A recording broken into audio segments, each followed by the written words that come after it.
გამარჯობა განზალდა ვაგრძელებთ ჩვენ და თემებს ისევ რომელიც დაიწერა ინტერნეტში და შეკითხვები აქვს ჩვენს მენელს გიპასუხებთ. დავიწყოთ ახლა გულის სიზაფთა დაავადებები. ჩამოთვალეთ და როგორ შველის ამას კი ანდრეშვილი. რა არის ეს პირველ რიგში ალბათ ეს პრობლემა ადამიანობას რაოდენად გაიზარდა პროცენტულად უმოძრაობის გამო. პირველ რიგში.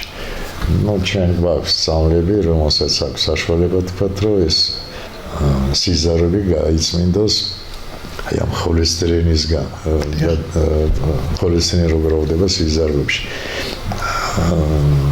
ელასტიურობა არ დაეკარგოს, ამის წინა გადაცემაში ვთქვით, რომ სისხლის შემადგენლობაც ცლით, რომ თქვა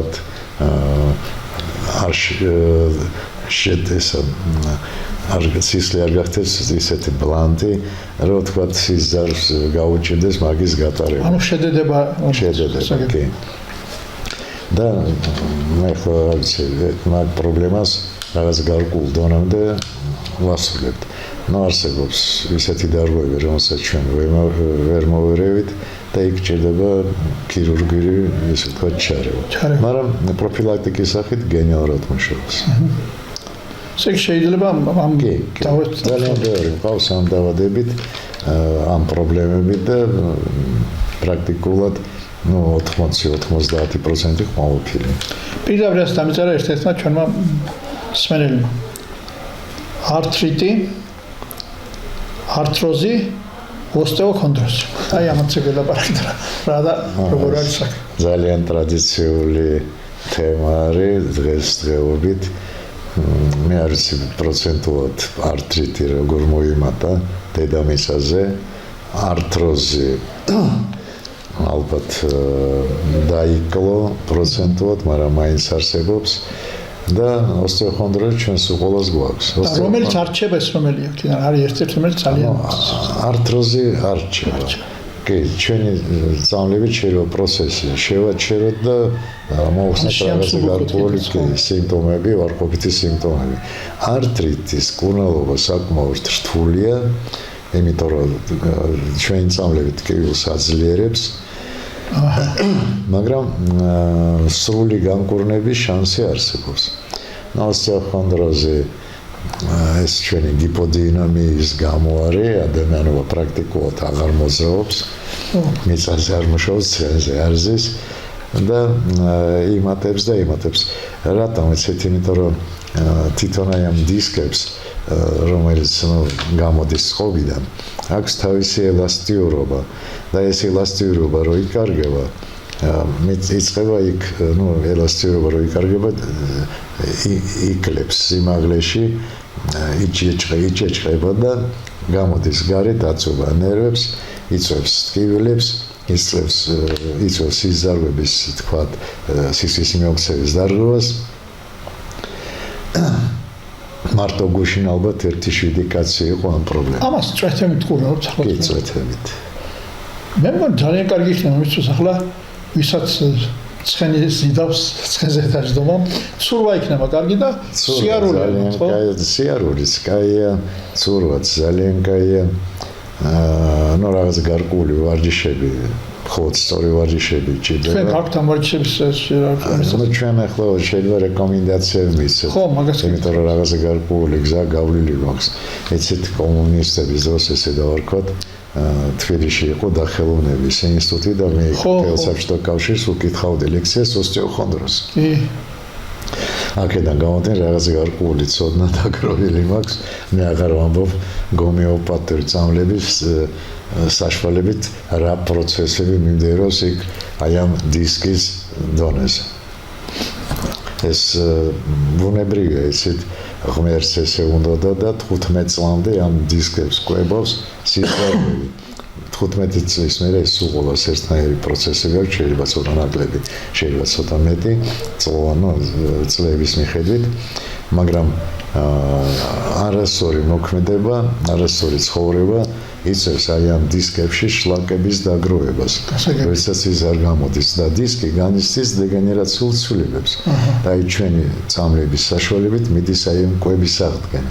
აქედან გამომდინარე, დისკი, რომელიც თქვა დამჯდარია ფორმა შეცვლილი აქვს, გაჭყლიტილი თიაქარიც რომელსაც აქვს, ის თავის ფორმას ღებულობს ამ კვების აღდგენით დროს და თიაქარი ჯდება თავის ადგილს. აი ეხლა ზუსტად თიაქარი გვაქვს შემდეგ კარგია თქვენ რომ მიხვედით ამ ესე დასკვნამდე.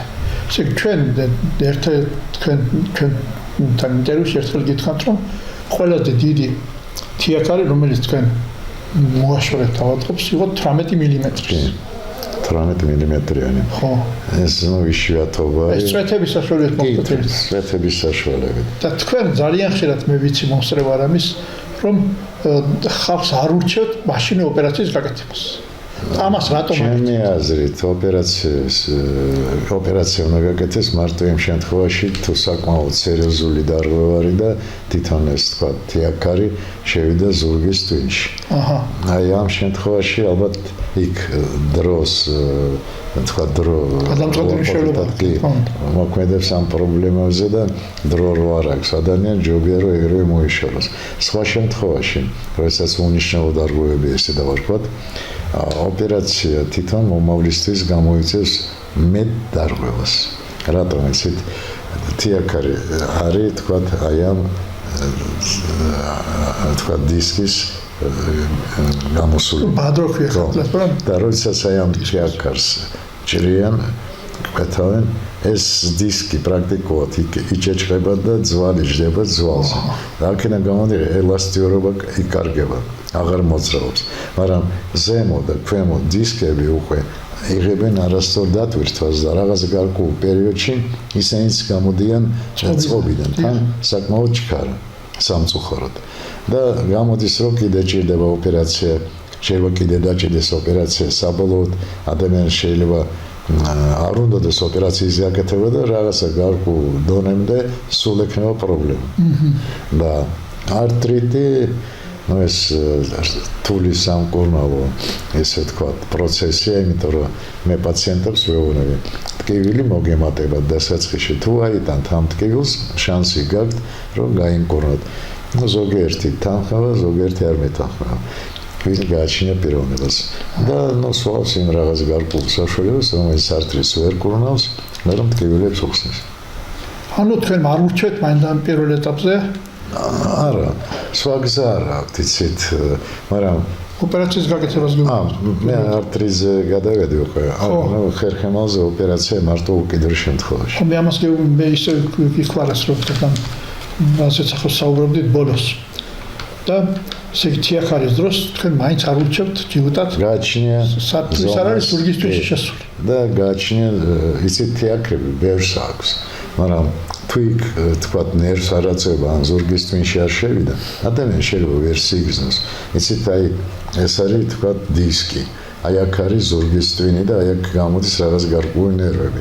მაგრამ ეს თიაქარი შეიძლება წავიქმნას წინ, გვერდზე. და მიაწვეს ნერვს ან არ შევიდა. მე სხვადასხვა ურჩი ერთ ადამიანს და სტუდენტს დამირეკა და მითხრა რომ დაუდგინეს თიაქარი. და უთხრეს რომ სასწრაფო ოპერაცია გასაკეთებ. ურჩია რომ თქვენი ანალიზები მიბრძანდით. ბატონ გიან ნარაშვილთან მოვიდა თქვენთან 2 თვე რაც კორდანობს. ეხლა ამ სასწრაფო ერთადერთი მეტყვით და თქვა რომ გაცილებით კარგად თავს და საერთოდ აღარ ფიქრობს ოპერაციაზე. ალბათ 90% იმ პაციენტების, ვინც მოდიან აი ამ პრობლემით, სხვათა შორის ყოველ წელიწადს ეს პაციენტების რაოდენობა იმატებს, ეს არასწორი ჩვენი ცხოვრების გამო, არასწორი თქვა ფიზიკური დატვირთების გამო იმატებს და იმატებს. და ხო გეუბნეთ ერთი 90% სრული შედეგი გვაქვს. სრული. არის შემთხვევები, როდესაც არის სხვადასხვა მიზეზების გამო პაციენტს შედეგი არ აქვს. არასწორი ცხოვრებით, არასწორი კვებით, არის უამრავი სხვადასხვა მიზეზი შეიძლება იყოს. და არასწორი დიაგნოზისაც კი. იცით, პრაქტიკულად ჩვენ ვაბობთ სიტყვა ოსტეოხონდროზი, მაგრამ ოსტეოხონდროს აქვს უამრავი სხვადასხვა ესე ვთქვათ პროცესი. თქვენ ვარჯიშებს უჩვენთ ოსტეოხონდროზის დროს. პირველ რიგში ალბათ სწორი იოგა. რა იოგა ის სიტყვა არის, მაგრამ იოგას აქვს თავისი. რამე ქრისტიანული ვირჩევთ. აი ისე გაწელა ვერძი ან რაღაცაზე ქრისტიანულზე რო ვთქვა აი ამ ილეთებს ვერსად ვერ ნახავს ადამიანი ისევ სადმე სოფელში ვიღაცა ბებერკაცთან რომელიც თქვა ეს თემა იცის და იოგა გახსნის ინტერნეტი და ერთი და იგივე მოძრაობები არის უბრალოდ იოგა არსებობს უამრავი სხვადასხვა თქვა მონაცემები იოგას ინტერნეტში ამ ციგში და აი ამ ქართულს დავარქვათ არა და იყო მაგის სპეციალისტი ყავდა საქართველოს მე პირადად მახსოვს რომ ხალხი დადიოდნენ სოფლებში ვისაც ეს პრობლემა ჰქონდა და ჩამოდიოდნენ ჯანმრთელები მაგრამ დაიკარგა ეს პრაქტიკულად და არ გინახავთ არასდროს არა არსებობენ მასაჟისტები მე არ ვიცი ხა მაგათ შორის რომელი არის მასაჟისტი დიდი პროფესიონალი მასაჟი გაკეთება დიდი რთული საქმეა თუ არის ის ადამიანმა შეიძლება უარყოფითი შედეგიც მიიღოს თორე კაი მასაჟისტები ალბათ ეს თემაც შემზე კარგად იციან და ფლობენ აი ამ ტექნიკას. ბატონო, ჩვენ წინა გადაცემაში დავიწყეთ ჩვენ წინა გადაცემა, ასე ვთქვათ, ფაროსანას წინააღმდეგ ბრძოლით. და ეს ფაროსანას, ასე ვთქვათ, გამოყენებული ქიმიური ელემენტები ამრავლებს კიდე სხვა მტრებს, რომელიც წყავს ფუტკარს. და ჩამოგიყვანთ ახლა მტრებს, აგერ პირდაპირ მომწერე ერთმა მკითხველმა, ესე იგი, ვარვა ნოზეტომა, ატროფია. ატროფია შედარებით ახალია უსტყვის. ეს რა ვაკოფები ეს არის ვარვა რა არის? ვარვა არის პარაზიტი, რომელიც გარედან შედის, მერე შიგნით მრავლდება. ის მეორე რაც თქვით, ისიც ესე თქვა. ნოზეტომა თქვით. ისიც გარედან შემოაქვს თვითონ ფუტკარს და იქ შიგნით მრავლდება. და ატროფია იწევს ალბათ ის აი ამ დაავადებების მიზეზი ფუტკრის თქვა იმუნიტეტის და ფიზიკური დარღვევების გამო იწყება ეს პროცესი როგორც ადამიანში. ფუტკარში რა უნდა გამოიწვიოს ახლა? ნუ კონთის ატროფია ისიც კვებავს, ისიც ჭამს და ჩვენ თუ თქვა აი არასწორი ესე თქვა დაბინძურულ საჭმლის ღებულობთ რაღაც უარყოფით პრობლემებს იწევს ეს უღაფერი იგივე ფუტკარსა. აი ამიტომ ახლა როცა ეს იწამლება ქიმიურად ფაროსანა და ხდება ეს ფუტკართან ალბათ ატროფიაც იქიდან მოდის. არა ხო გეუბნებით ბევრი ნუ პირველ რიგში მე ამის კაგრას იგივე ვთქვი რომ არასწორად თქვა ესე თქვა ქიმიური საშუალება რომელსაც ხმარობენ ადამიანობა დღეს გამოიწევს სხვადასხვა მიზეზებს ზოგადად ნუ პირველ რიგში იმუნიტეტის დაქვეითება ფუტკრის იმიტომ რომ იგივე თქვა ვაროა ძვიერი ფუტკარი ერევა მაგას და ყრის სკიდან როდესაც ფუტკარს ზალა აღარ აქვს მაშინ მრავლდება ვაროა იმიტომ რომ ვაროა დღეს კი არ წარმოიქმნა ხო გასვან რაც კი ვაროაც იყო და არის და 99% თქვა თელ დედამიწაზე ფუტკარი ერეოდა ამ ვაროას მაგრამ ფუტკარს რო დააკვდა თქვა ბრძოლის უნარი ზალა 15% ყოფილა დარჩენილი ფუტკრების რაოდენობა საქართველოში ნუ თუ არ მიხედავს ამ პრობლემას კიდე გართულდება სიტუაცია. როგორ უნდა მიხედან ამი კიდევ ერთხელ თუ? ნუ ალბათ პირველ რიგში უნდა შეისწავლონ მიზეზები, რომელიც ანადგურებს ფუტკარს. უნდა შეისწავლოს ეს უყოფელი და მაქსიმალურად ეს კომპონენტები ქიმიური უნდა შეიცვალოს ორგანულ ესე ვთქვათ კომპონენტებით, რომელიც საშუალება იძლევა თვითონ ბუნება. თქვენ გაქვთ ამის რეცეპტი, ესე ვთქვათ, მე და რომ კი გვაქვს.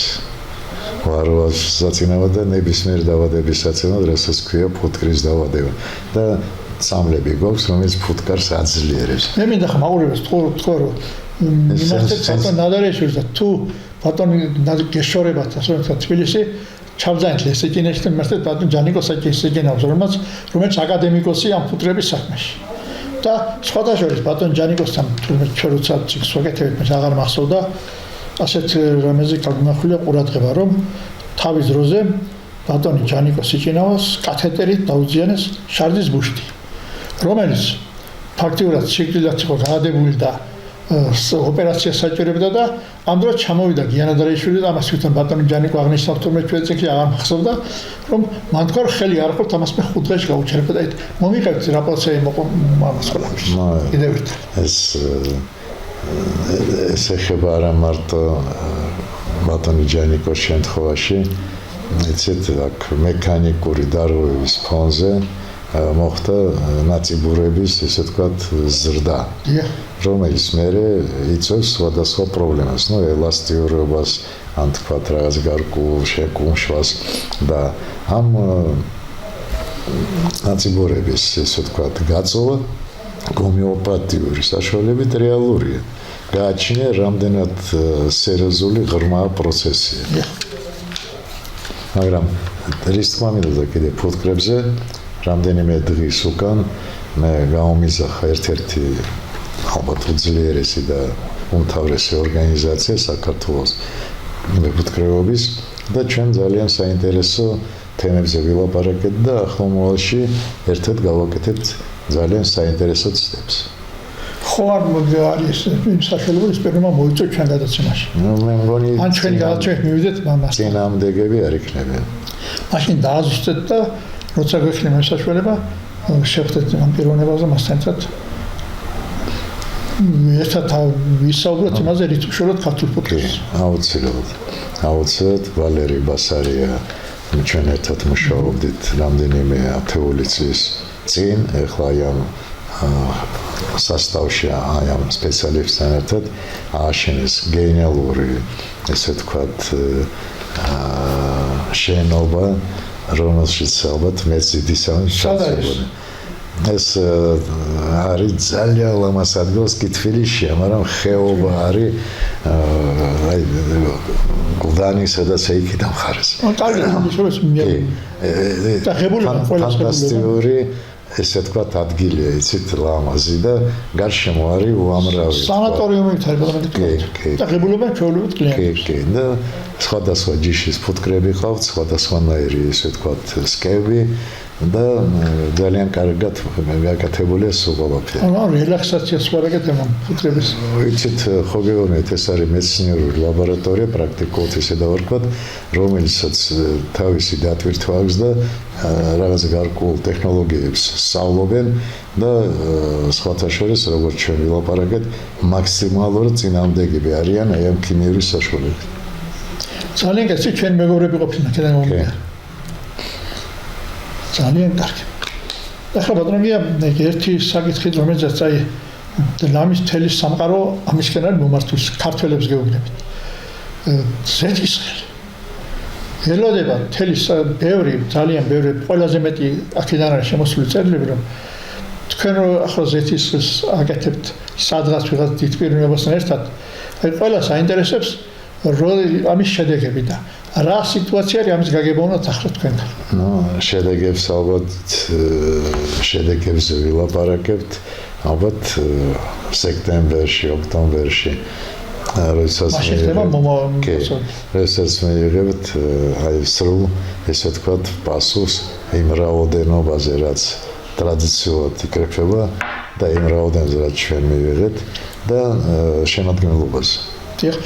ქართველებმა დაარეკეს საბერძნეთთან ხო ქართველები ყველგან არიან ახლა და გვამრავლოს მერც მაგრამ აი ზეთისხილის თქვენეული მეთოდები აინტერესებთ რამდენად უკეთესია თქვენი მეთოდებით ზეთისხილის მოვლა ვიდრე ბერძნული ტრადიციული ეს იგივე საკითხია და იგივე პროცესია რაც ეხება თქვათ ხორბალი იქნება სიმინდი იქნება რა განსხვავება ისეთ უჯრედია ცხოველური უჯრედი მცენარეული უჯრედები ადამიანის უჯრედები ერთი და იგივე პროცესია იცით ერთი და იგივე მინდეროს ესე ვთქვათ ქიმიური და ფიზიკური პროცესები და როდესაც ეს სხვადასხვა როგორც ჩვენ უკვე ვთქვით მიზეზების გამო გამოდის წყობიდან ირღვევა ეს პროცესები და თუ არსებობს საშუალებები რომ ეს პროცესი აღადგინოთ და ეს იქნება ზეთისხილი თუ სხვა მცენარე პამიდორი საზამთრო რა განსხვავება ხურძენი ახლა ბატონო ასეთ საკითხი ენტროპიის შესახებ გესაუბრეთ რა არის ენტროპია რისაც წინავ რას ვიკეთებს ან რას გვიშარებს. ნუ არის ვინ შეკითხვა მოქვს ენტროპია. პირდაპირ ჩაგვიგვესაუბრეთ ენტროპიის შესახებ. არის ხაოსი. ქაოსი. კი. და ნებისმიერი ესე ვთქვათ ობიექტი ეს იქნება დედამიწა, ეს იქნება სხვა პლანეტა, ან თქვათ თვითონ კოსმოსი, გადის რაღაცა გარკვეულ ეტაპს და ეს ეტაპები, ეს ჩემი მოგონილი არის და ეს ჩემი სიტყვები არის, ეს არის მეცნიერების, ფიზიკოსების ესე ვთქვათ ინფორმაცია, რომ ექსლოფერი საბოლოოდ მივა აი ამ ენტროპიასთან, თუ ის ხაოსთან. იცით, ალბათ იქ ღრმად ატომში რომ ჩავიხედოთ, ეგ კანონზომიერია. შიგნით იწყება ქაოსი. კი, აქედან სულფირი ატომიდან იწყება სხვათა შორის, პრაქტიკულად ყოველ 10 წელიწადში ფიზიკოსები პოულობენ რაღაც ახალ ნაწილაკებს. და რაც უფრო მეტი ნაწილაკი იქნება ატომში, მეტად უფრო რთულია იქ პროცესები, ხო? და აქედან სულ ანაწილაკს თავისი დატვირთვა აქვს. და აი ეს ენტროპიის მომენტი აქედან გამომდინარე კანონზომიერია ალბათ რაღაცა გარკვეულ ეტაპამდე, თქვათ, სანამ ცოცხალია ეს ატომი. რო არ ყოფილიყო ეს ალბათ კანონი კოსმოსური, ჩვენც ვიქნებოდით რამდენიმე მილიონი წლის განმავლობაში. და მაგრამ გააჩნია უჯრედს, გააჩნია პროცესებს, ეს ენტროპიული მომენტი სხვადასხვა სიჩქარით მიმდინარეობს. აი ენტროპია ასეთი ერთი სიტყვით მომწერა, ამ კაცმა დაინტერესდა. ეს ხაოსია. ხაოსი იქნება ნებისმიერ ატომში. გასაგები. სხვადასხვა მიზეზების გამო შეიძლება ეს პროცესი დავაჩქაროთ, ან შევაჩეროთ რაღაცა გარკვეულ დონემდე. აი ასეთ შეკითხვა არის კიდევ ბატონო, ჩამჭრელი შეკითხვა, ჯერჯერობით. რამდენად რეალურია ტელეპორტაციით თავის დაცვა აგრესორისგან? აი ჩვენ ვართ პატარა ქვეყანა ვართ რაოდენობით, ტერიტორიით, მაგრამ შეიძლება ევროპაში ყველაზე დიდი ქვეყანა. ესეთ რა არის, ჯერ ერთი ისევ. ხო, როგორ დავიცვათ თავი? მაშინ უნდა შეიქმნას ინსტიტუტები, არა მარტო ალბათ ერთი და იქ უნდა ადამიანები, მეცნიერები, რომელიც იქ იმუშავებენ, გაიარონ რაღაცა გარკვეული გზა, რომ შეისწავლონ აი ეს საშუალება. რითი შევაჩეროთ ეს ტალღა პირველში ის აგრესიული იქნება თუ არა აგრესიული ფაქტია რომ ის არსებობს და იმ ტალღას სჭირდება რაღაცა გარკვეული ტალღა რომელიც იმ ტალღას გაანადგურებს.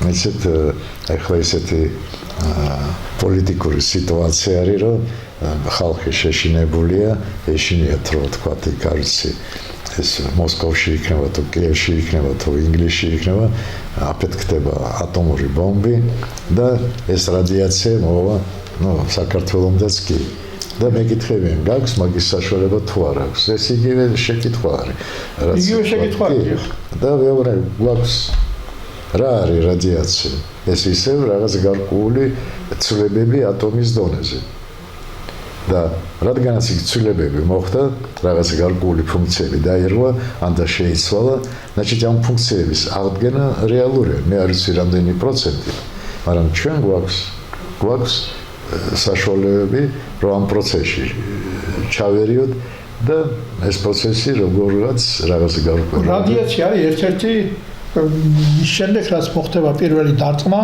და დასრულებური თვითონ მიზეზს ვამბობ. რადიაცია ისეაც მოემატა თბილისში. არსებობს ინსტიტუტები, რომელიც ამას აფიქსირებენ და აი ამ მანქანების გამო, აი ამ ეკოლოგიური, ესე ვთქვათ, სიტუაცია რაც ხდება თბილისში, რადიაცია პროცენტულად მოემატა.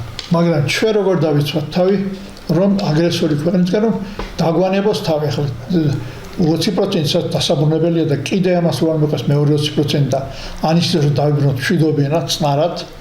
თუ აი მეცნიერება ლაპარაკი რადიაციაზეა, მე გეუბნებით მაგის საშუალება არის და თვითონ ამ თქვათ არა მე ვამბობ აგრესიაზე, საერთოდ აგრესიაზე თავით დაცვას აგრესიაზე. ძალიან უცნაური შეკითხვა არის და ძალიან უცნაურ პასუხსაც გეტყვით. მაგისთვის სჭირდება საკმაოდ დიდი გზა და შესწავლა. ხო, იმიტომ რომ ეს არის ჩამჭრელი კითხვა არის, ასე ვთქვათ. კი, მაგას ესე უცებ ვერ გააკეთებ. მე ახლობით, ვინც ამ შეკითხვა მოგცათ, უნდა ესმოდეს რა პროცესებთან გვაქვს. ნუ არ ესმის ეთქვა, იმიტომ მოგცას ეს შეკითხვა. შეიძლება ესმის და თეორიულად ალბათ არსებობს. აი როგორც ჩვენ დასაწყისში წინა გადაცემაში თქვით, რომ ხელოვნური ინტელექტი რაღაცა გარკვეულ დონემდე მიიყვანს ადამიანობას, ალბათ აი ეს პროცესები რაღაცა გარკვეულ პროცენტულად ხელოვნური ინტელექტის შეძლებს რომ შეასრულოს.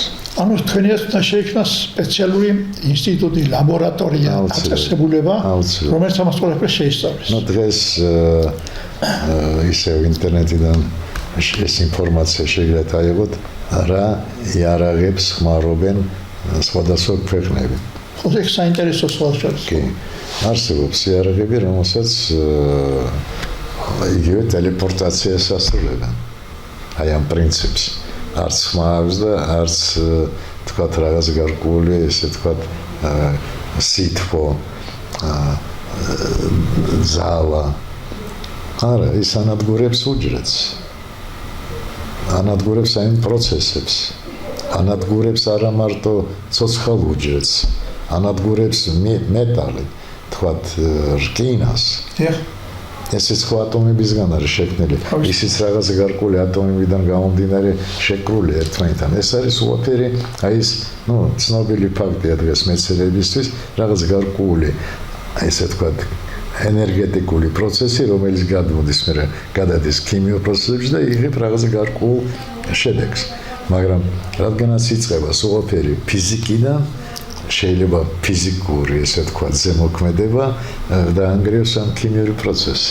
ესა თუ გაკეთებთ, ან უბრალოდ საიდუმლო ვითარებაში უნდა გაკეთდეს. აუცილებლად. არა, ისედაც ხო ეს ამაზე ბერიას უმუშავია კიდევ ამ პროცესებზე და შესწავლილი იქნება სხვა შორის ეს ინფორმაცია, როგორც ამბობენ. ჯერ დევს და არავინ არის ისე რა გზა გაიარა ბერია თავის მეცნიერებთან ერთად, მაგრამ უამრავი მსგავსი ინფორმაცია უკვე არსებობს, პრაქტიკულად ცოტა ხანში 100 წელიწადი იქნება. პროცესსაც ამას მეკითხება მე ეს გამოდის მხოლოდ და მხოლოდ ამ შემთხვევაში საქართველოს ინტერესებიდან. და ეთქობა გამწარებული იმით, რაც ხდება ჩვენს გარშემო. ჩვენც იგივე ასე ვთქვათ გომორებაში ვართ, რომ და ჩვენ როგორ მივიღოთ მანძილ ამ პროცესში, როგორ ავიცილოთ მათი პირველად წინა გადაცემაში ვამბობ, რომ ბევრი რაღაცა საქართველოში უნდა თქვათ შეიქმნას, რომ ხვალ არ იყოს უკვე გვიან. და ჩვენც სხვა მეცნიერებთან ერთად რაღაც გარკვეულ დონემდე, ესე თქვათ, რაღაც გარკვეული გზა გავიაროთ და მივახციოთ.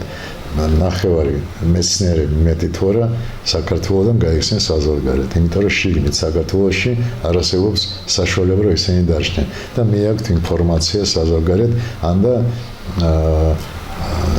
დაირღვა ეგ თავარი პროცესი. დღესდღეობით ახალგაზრდობას რო შეეკითხო, სულ ყველა იქნება ამ ფსიქოლოგი, ამ ბუღალტერი. ხო. არავის აღარ აინტერესებს, იშვიათობა არის, რომ აინტერესებს სხვა თქვათ მიმართულება. უმეტესად ვამბობ. გასაგები. რთული პროცესია, რთული პროცესი. არა, ეს თვითონ დრო მოიტანა, ხო? ნახეთ, დღეს საქართველოში, თბილისში, პირადად, როგორც მე ვიცი, 900,000 ოჯახია და 1,5 მილიონი მანქანა არის. ხო. დღეს ფსიქოლოგია ხალხმა ზოგიერთ დინაში 3 და 4 მანქანა ყავს. იმიტომ რომ ეს არის ეცეთ ავანტყოფობა, ეს არის უკვე ფსიქიკური დარღვევები. ყველა იძახს ამას, მაგრამ ის მეორე წელს უკეთეს მაგას შეგიძლია კიდე. ხო და იქიდან აქამდე თქვათ, მისვლა თქვათ, ერთ თქვათ თქვენ ამბობთ ეს ამ შესაძლებელი. გდანიდან რომ მიხვიდეთ ლენინის მოედანზე, ყოფილ ლენინის მოედანზე, თავისუფლების მოედანზე 3-4 საათი გჭირდება. ან მისვლად მოსვლასაც იქნა ამდენ. იცით ეს თვითონ არაფერი არა, მაგრამ ნახეთ ეს რა ფსიქიკა. ნახევარ დღეს დატარებ მას ვთქვათ და ეჩვევა ადამიანი და ეს მაგის ხდება კანონზომიერი. სამწუხაროდ. რამდენი კარგი საკეთება შეიძლება მაგ დროს. არის, აქედან გამომდინარე ძალიან ბევრი ჩვენი კაცი ბრუნდება სოფელში. სოფელი თბილისში გადმოდის და თბილისელები სოფელში მიდიან. სხვადასხვა ერთ-ერთი პირველი გადაცემა, რომელიც ბატონ ჯუბერთან ჩავწერეთ, მას სწორედ თქვა ამ შეუსწავლობის შესახებ, რომ აუცილებელია ხალხი დაბრუნდეს სოფელში და მიხედოს სოფელს. და მოიყვანა ამერიკის შეერთებული შტატების მაგალითი, რომ ყველაფერს თუ იღებს, ეს გადმოიღოთ ამერიკიდან თქვა. იმიტომ რომ საქართველოს მოსახლეობის მესამედზე მეტი ცხოვრობს თბილისში. არის ალბათ ის დროც მოვა რომ იმდენად რთული იქნება თბილისში ცხოვრება, რომ ხალხი ისევ გავაგარეთ ის სოფლებში. სოფლებში შევიდნენ, მთავარია საზღვართან წავიდნენ და მოსკიდან. ეს პროცესი ცოტა ხანში შეჩერდება. ეს ხო მოგონილი პროცესია და სპეციალურად კეთდება გლობალისტებით, რომ აერიოს ხალხი ერთმანეთში და დაკარგონ თავისი, ესე ვთქვათ, ნაციონალობის გენი. ხო, თავისი ეროვნული. მე უფრო იოლი იქნება ამ ხალხთან ბრძოლა. იცით საქართველოს ამდენი თქვათ 1000 წლის განმავლობაში შეინარჩუნა თავისი მენტალიტეტი, თავისი ესე ვთქვათ ქართული გენი, იმით რომ ერთად იყვნენ. და ეხლა ეს თემა დაირღვა ფსიქოლოგიურად. ხალხი გარშემო რო უყურებ, იბადება თუ არა, უკვე ხედავს რომ იქ თქვათ ეს ამერიკა იქნება თუ ევროპა იქნება, ჯობია ცხოვრება. მაგრამ მე რაც მე ვიცი, ვინც აქედან გავიდა, 90% ალბათ მონები არიან იქ. ანუ მაინც თავის სამშობლოში ჯობია ცხოვრება. მაგრამ იმ მონებს ისეთ თანხას უხდიან. ვიცი მე ამერიკაში თქვენთან არიან კიდე სხვა ევროპის ხანებს წასულები, მაგრამ ჯერჯერობით მაინც დიდახტაცებას ეს ალბათ ისტორიული მომენტია, თავარია რომ ეს უარყოფითი გზა, ესე რომელიც ადამიანობა დღეს მიდის, დაუბრუნდეს აი ჭეშმარიტებას. რაც აქ დედამიწაზე ნუ პირველში საქართველოში იყო ამდენი წლების განმავლობაში. დიდი მადლობა ბატონო გიათმოდელი. მართლაც დიდი მადლობა ჩვენთან რომ ვიყავით და ისევ ველოდებით თქვენ შეკითხვებს და ესებით პასუხი მოვცეთ.